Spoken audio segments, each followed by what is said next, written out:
C'est toujours la Japan Addict Z à Strasbourg. Je suis avec Émilie qui tient le stand Émilie Shiki et qui présente du coup l'art du furoshiki. Voilà, je l'ai prononcé à la japonaise. Bonjour Émilie. Bonjour. Et merci du coup de venir faire cette petite interview. Alors est-ce que vous pouvez nous parler rapidement du furoshiki? Qu'est-ce que c'est? En quoi ça consiste? Donc le furoshiki, c'est un art japonais qui utilise un carré de tissu pour créer des emballages en fait, en nouant ce carré de tissu selon l'emballage qu'on veut créer. Donc soit pour remplacer le papier cadeau pour faire des paquets cadeaux avec un emballage réutilisable, et soit pour créer des sacs. En fait, c'est un art ancestral, donc c'était avant le plastique, le papier, et les Japonais utilisaient ce carré de tissu pour transporter tout ce qu'ils avaient besoin de transporter. Et c'est vrai qu'au Japon, l'art d'offrir passe beaucoup par l'emballage. Et donc l'utilisation de ce carré de tissu aussi pour emballer les cadeaux était important parce que ça fait un cadeau esthétique. Il y a beaucoup dans cette tradition, il y a vraiment le fait d'offrir plus que finalement ce qu'il y a à l'intérieur. C'est ça. Au Japon, en fait, quand on offre un cadeau, il faut faire attention à la valeur du cadeau qu'on offre parce qu'il ne faut pas gêner la personne. Parce qu'elle va se sentir obligée de nous offrir un cadeau de la même valeur. Donc en fait, les Japonais, souvent, ils mettent beaucoup de valeur dans l'emballage plus que dans le cadeau. Et je trouve c'est intéressant aussi, nous, maintenant, parce que quand on offre un cadeau, on ne sait pas toujours quoi offrir, les gens ont tout ce qu'il faut et tout ça.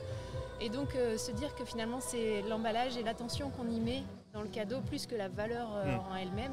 En tout cas, c'est la valeur du cadeau et la valeur de l'emballage et de l'attention qu'on y a mis. Et je trouve que ça a beaucoup de sens, en fait, aussi chez nous. Tout à fait. Ah ouais, complètement, on est en plein dedans là. Voilà. Et du coup, ici à Japan Addict Z, donc vous proposez à la fois de découvrir ça et aussi vous proposez les tissus. Alors, est-ce que le tissu, c'est quelque chose de particulier ou c'est quoi les contraintes pour se lancer là-dedans? Alors, c'est particulier et finalement, c'est aussi assez facile et assez ouvert. C'est particulier si on veut exercer le furoshiki dans sa globalité, c'est-à-dire que c'est à la fois un emballage cadeau, mais ça peut aussi faire un sac. Donc c'est vrai que le tissu, il faut qu'il soit à la fois assez souple pour faire des jolis nœuds et assez solide pour faire un sac. Pour tenir, Donc si on veut faire le furoshiki dans cet esprit-là, le choix du tissu est important et voilà, c'est pour ça que moi j'ai sélectionné mon tissu. En plus, je suis dans une démarche écologique aussi parce que ça me semble vraiment dans l'air du temps.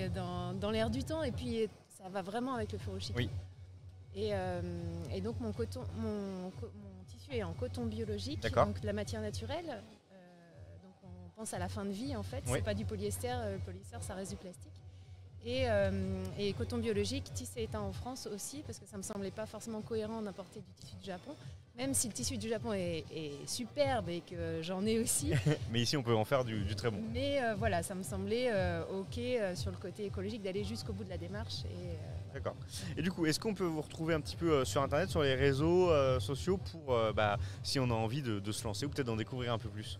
Alors, j'ai un site www.emilieshiki.fr. D'accord.